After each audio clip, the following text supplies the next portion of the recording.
de faciliter les échanges commerciaux entre les pays concernés.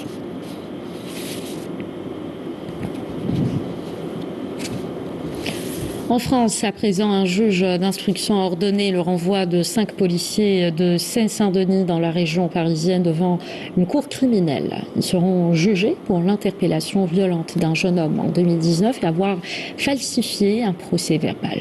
C'est ce que rapporte ce jeudi la presse de l'Hexagone, citant une source proche du dossier.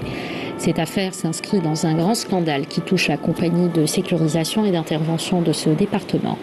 Une unité aux méthodes controversées d'ailleurs. La victime avait porté plainte pour acte de torture, assurant avoir reçu plusieurs coups de pistolet à impulsion électrique dans le fourgon de police.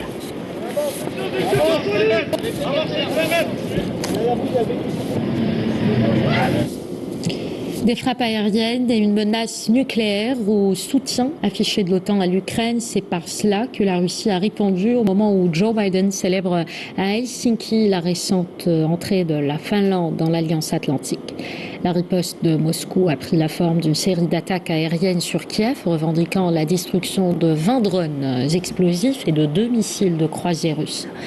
Les frappes de drones nocturnes ont fait au moins 4 blessés dans la capitale ukrainienne.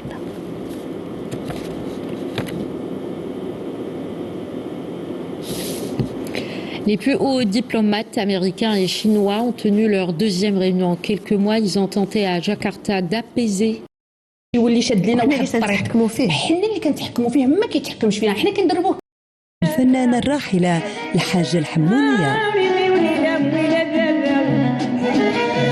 الشيخة الحمولية طبعت في غنائها بما يعرف بالشاذلي وببعض du département d'État, selon le géant de l'informatique Microsoft.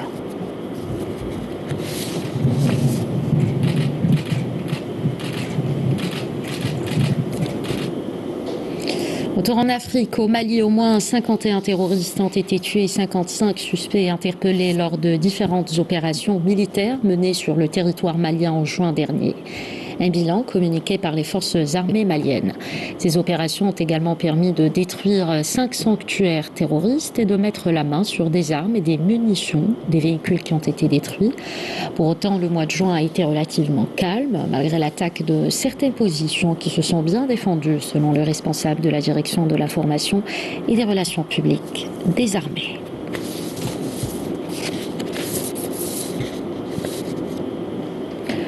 Au Caire, à présent, les 7 pays voisins du Soudan réclamaient lors d'un sommet ce jeudi l'aide des bailleurs internationaux pour accueillir plus de 700 000 réfugiés de la guerre dans ce pays, là où 87 corps ont été découverts dans une fosse commune selon l'ONU.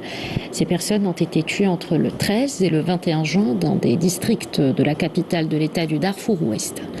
Parmi les personnes tuées figurent des membres de la tribu Massalite. Pour rappel, le conflit au Soudan oppose depuis le 15 avril l'armée, dirigée par le général Abdel Fattah al-Burhan, aux paramilitaires des forces de soutien rapide du général Mohamed Hamdan Daglo, une guerre qui a fait des milliers de morts.